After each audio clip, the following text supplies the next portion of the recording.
Here we go. So, two diseases that plants can get. One is what's called a viral disease, and this is called tobacco mosaic virus. So, what plant do you think this affects? Any idea? Hmm, I think it might infect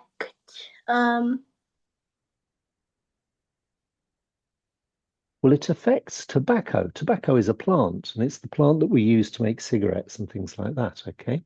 yeah. So, tobacco mosaic virus, if this is a leaf, it basically puts a sort of a strange mosaic pattern on it. And what that does is it stops the leaf being able to use its green parts to do something that begins with PH. Can you remember?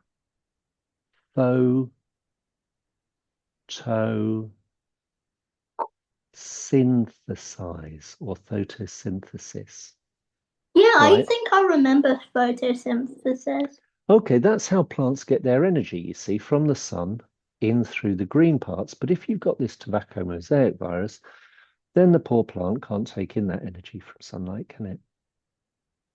So it's a little bit like you not being able to go to the shops and get your food. Now, Oh. I think you're going to be able to guess this one. Guess which plant this affects? A rose, A rose. And on a rose, we have, a leaf, surprisingly enough, what do you think these are? black spots, Black spots. And so rose black spot is a disease which affects rose. roses, yeah. And it's a fungal disease, so I we thought can roses cure it. doesn't have leaves. I thought they only have thorns.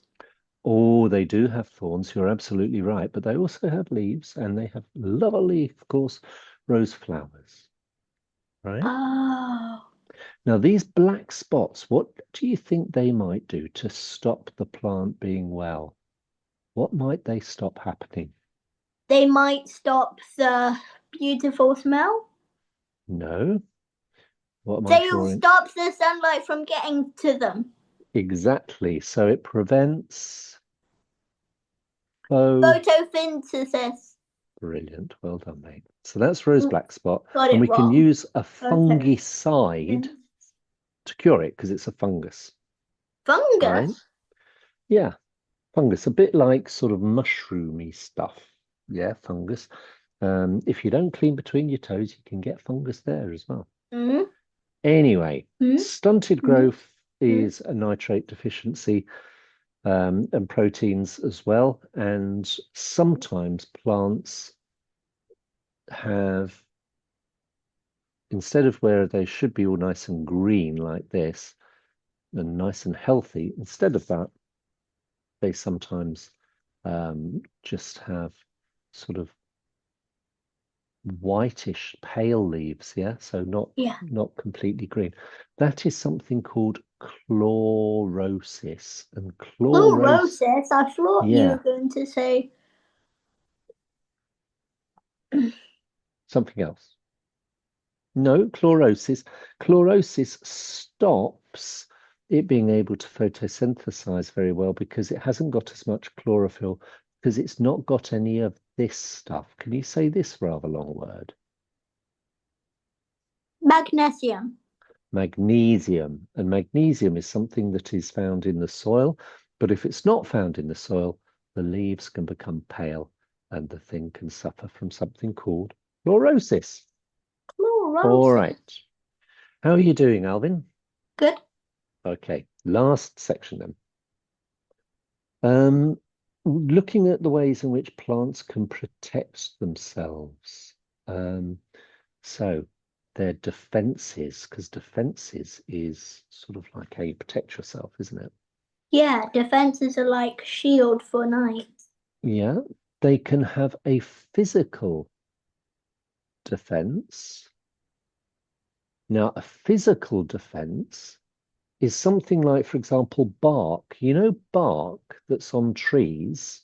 Yeah. Yeah, that's Willow just, bark. yeah, it's just, well, willow bark, is where we get aspirin from. Yeah. Now, bark on trees, any old bark on trees, is dead cells and it protects the plant. Okay. Yeah. So that's one example. Also, on the top of leaves here, they have a waxy layer. If you look at a leaf, the top of a leaf is all sort of shiny, and that cuticle protects it. It's got a shiny layer on the top of a leaf. If you look at the underneath of a leaf, it's not shiny. The top it is, it's got a waxy sort of layer, and that's a waxy cuticle. So these are physical defenses, things that stop anything else attacking the plant. All right. Second, we have, what's this then? Chemical defenses, Yes, absolutely. Chemical defenses are things which like, keep you healthy. well, no, this is in a plant and the way in which a plant protects itself. So another way that a plant protects itself is by having poisons and things like that so that people don't eat the plant. So those are examples there. Last thing is mechanical. Defenses. Very good. Mechanical defenses. Now, have you ever heard of something called the Venus flytrap? Yeah.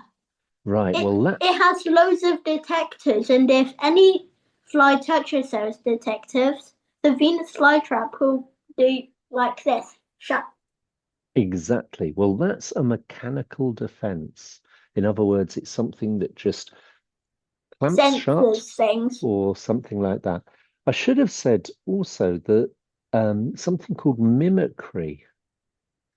is Mimicry. mimicry. And what Wait, you try mimicry to is, mimic something. exactly. And so the plant will mimic something or pretend to be something else. Sometimes you can get some really clever plants that look like rocks. And so you wouldn't think to attack them because they look like rocks. So you've got three ways in which plants can defend themselves there, Alf. What are the three ways again? Physical defenses, chemical defenses, and mechanical defenses. Fantastic. Give me an example of a physical defense. A physical defense is when it's like you have loads of shiny things on your leaves, which Okay, keeps you that's safe, right. but under it isn't shiny. That's right. The cuticle, also bark. Don't forget bark. Can you think of a chemical defense? A chemical defense.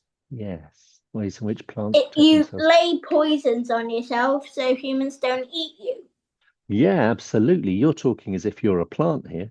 What's another way if you're a plant? The You try alviniculus to plant. mimic something You from a Venus flytrap. So you you try. turn into a rock and Yeah, they think you're a rock and they don't get you. absolutely. Superb, Alvin John. So, very well done, little mate. And I will see you. Well, I think we should do another session this week, don't You you? always see me because I'm always in the sessions and at the house. See you, Tiger. Take care. Bye. Bye.